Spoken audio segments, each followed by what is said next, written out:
నేపాల్ దేశంలో కాట్మాండ్ లోయలో దసరా పండగ రోజు 108 గేదెలను 108 మేకలను ఒక అమ్మవారికి బలిస్తారనే విషయం మీకు తెలుసా?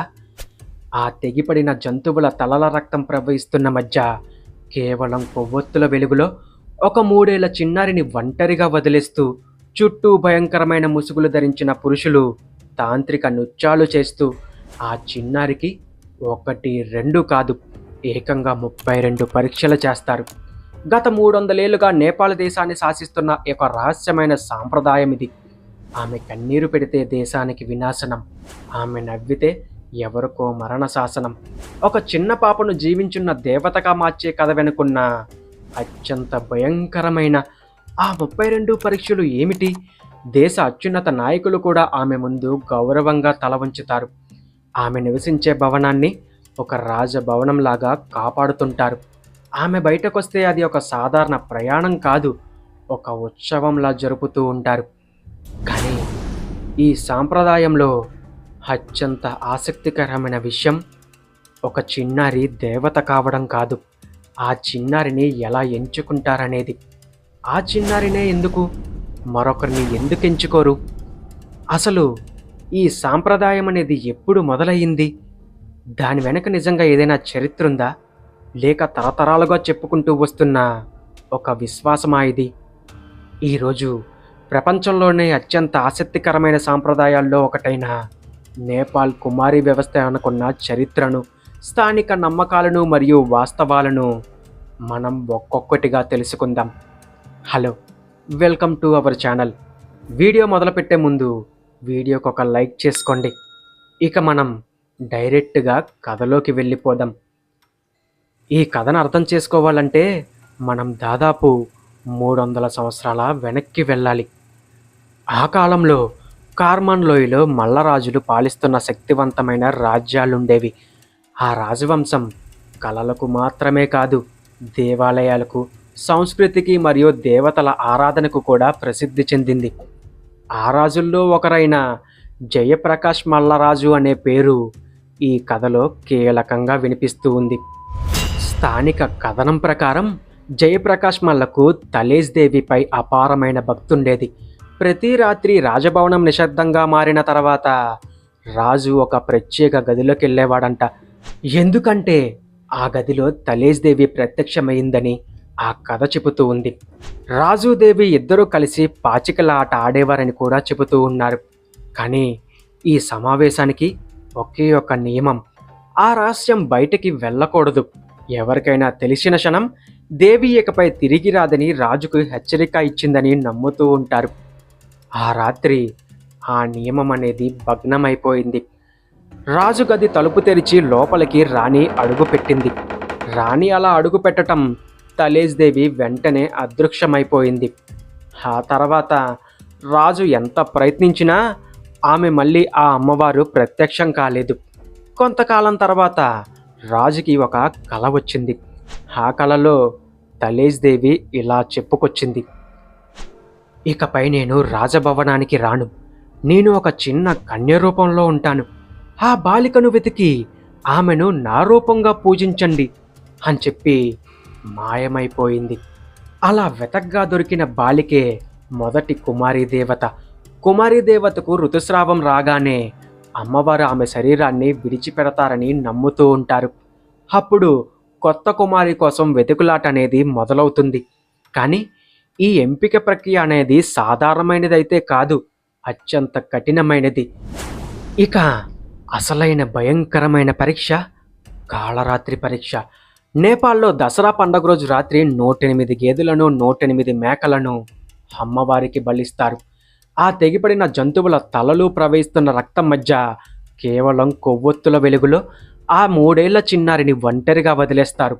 చుట్టూ భయంకరమైన ముసుగులు ధరించిన పురుషులు తాంత్రిక నృత్యాలు చేస్తూ ఉంటారు. ఏ సాధారణ పిల్లోడికైనా ఆ సీన్ చూస్తే గుండె పగిలిపోతుంది. కానీ ఏ బాలికైతే భయపడకుండా, ఏడవకుండా అత్యంత ధైర్య సాహసాలు ప్రదర్శిస్తుందో ఆమెనే తదుపరి పరీక్షకు ఎంచుకుంటారు. ఆ తర్వాత ఆమెను గట్టిగా చీకటి గదిలో రాత్రంతా బంధిస్తారు. చివరిగా ఆ గదిలో ఉంచిన పదునైన కత్తులు, ఆభరణాల నుండి గత కుమారి వాడిన వస్తువులను మాత్రమే గుర్తుపట్టే దివ్య దృష్టి పరీక్ష పెడతారు.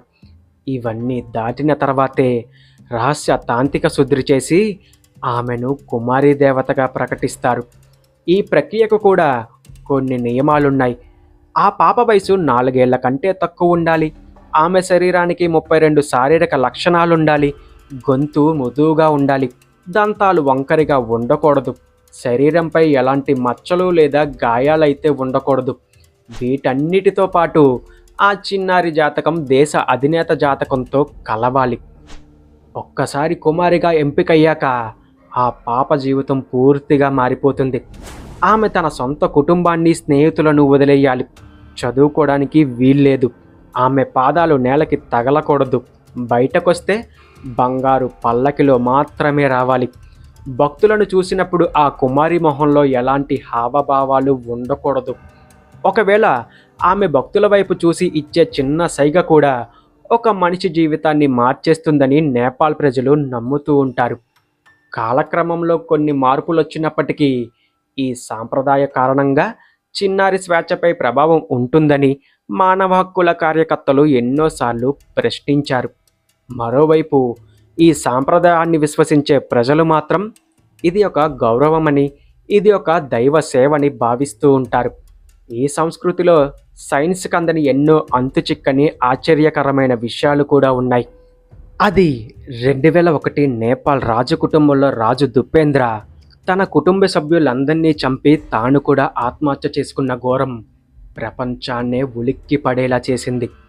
అయితే ఈ సంఘటన జరగడానికి కొన్ని నెలల ముందే ఉత్సవంలో అప్పటి కుమారీ దేవత రాజు దుపేంద్రకి తిలకం దిద్దడానికి నిరాకరించిందంట. అమ్మవారే రాజుకి ఆయుష్ తీరిపోయిందనే సంకేతం ఇచ్చారని చెప్పి నేపాల్ ప్రజలు ఇప్పటికీ బలంగా నమ్ముతూ ఉంటారు. ఆమె పెద్దగా నవ్వితే సదరు భక్తుడికి లేదా దేశానికి తీవ్రమైన అనారోగ్యం లేదా మరణం సంభవిస్తుందని అర్థం. ఆమె చేతులు జోడించి నమస్కరిస్తే ఆ భక్తుడు త్వరలోనే కోర్టులు, కేసులు లేదా శత్రువుల చేతిలో ఓడిపోతాడనే సంకేతం. ఆమె కళ్ళు నలుపుకుంటే ఆ వ్యక్తికి త్వరలోనే ఏదో ఒక పెద్ద ఆస్తి నష్టం జరుగుతుందని ప్రజలు నమ్ముతూ ఉంటారు. ఆమె నిశ్శబ్దంగా స్థిరంగా ఉంటేనే అంతా శుభం జరుగుతుందని అర్థం. అలాగే 2015లో నేపాల్ను వణికించిన భయంకరమైన భూకంపంలో వందల ఏళ్ల నాటి యునెస్కో కట్టడాలు, గుడులు కూలిపోయినా ఈ కుమారీ దేవత నివసించే ఆ పాతకాలపు భవనం మాత్రం కనీసం చిన్న పగులు కూడా రాలేదు. ఇది సైంటిస్టులను సైతం ఆశ్చర్యపరిచింది. మరో భయంకరమైన నమ్మకం ఏంటంటే కుమారీ దేవతగా పదవి విరమణ చేసిన తర్వాత ఆ అమ్మాయిని పెళ్లి చేసుకుంటే ఆ భర్తకి శాపం తగులుతుందని. పెళ్ళైన కొద్ది రోజులకే అతడు రక్తం కక్కుకొని చచ్చిపోతాడనే నమ్ముతూ ఉంటారు. అందుకే చాలా కాలం పాటు మాజీ కుమారీలకు పెళ్ళిళ్ళు కూడా కాలేదు. ఇప్పటికీ కూడా నేపాల్లో కుమారీ వ్యవస్థ ఇంకా కొనసాగుతూనే ఉంది. ప్రతి సంవత్సరం వేలాది మంది భక్తులు ఆ చిన్నారిని దర్శించుకోవడానికి వస్తూ ఉంటారు. ఒకవైపు ఇది దశాబ్దాలుగా వస్తూ ఉన్న సాంస్కృతిక సాంప్రదాయమైన, మరోవైపు ఆ చిన్నారి బాల్యం స్వేచ్ఛ గురించి ప్రశ్నలు కూడా వస్తూ ఉన్నాయి. ఈ రెండు కోణాల మధ్య ఈ సాంప్రదాయం ఇప్పటికీ కొనసాగుతూనే ఉంది. బహుశా ఈ కథ మనకు ఒక విషయాన్ని గుర్తు చేస్తూ ఉంటుంది. ప్రపంచంలో కొన్ని సాంప్రదాయాలు చరిత్రతో బతుకుతాయి, కొన్ని నమ్మకాలతో బతుకుతాయి, మరికొన్ని ఇలా ప్రశ్నలతో బతుకుతూ ఉంటాయి. నేపాల్ కుమారీ సాంప్రదాయం ఈ మూడిటి కలయిక. ఇది ఒక జీవించున్న దేవత కథ మాత్రమే కాదు, ఒక చిన్నారి, ఒక దేశం మరియు ఒక విశ్వాసం కలిసి రాసుకున్న చరిత్రది. కాలం మారుతూ ఉన్న, టెక్నాలజీ పెరుగుతూ ఉన్న నేపాల్ ప్రజలు ఇప్పటికీ ఈ నమ్మకాన్ని బలంగా విశ్వసిస్తూ ఉన్నారు. ఒక చిన్నపిల్లను స్వేచ్ఛ లేకుండా భక్తి పేరుతో ఇలా బంధించడం ఏంటనే విమర్శలు వినిపిస్తున్నప్పటికీ వందల ఏళ్లగా వస్తూ ఉన్న సాంప్రదాయం మరియు అమ్మవారిపై ఉన్న నమ్మకం కారణంగా ఎవరూ ఈ వ్యవస్థను వ్యతిరేకించే ధైర్యం చెయ్యటం లేదు. మరి ఒక చిన్న పాపను ఇలా దేవతగా మార్చే ఈ విచిత్ర భయంకరమైన సాంప్రదాయంపై మీ అభిప్రాయం ఏంటో కింద తప్పకుండా కామెంట్ చేయండి. ఈ వీడియో మీకు నచ్చితే లైక్ చేయండి, మీ ఫ్రెండ్స్కి షేర్ చేసి మన ఛానల్ని సబ్స్క్రైబ్ చేసుకోండి.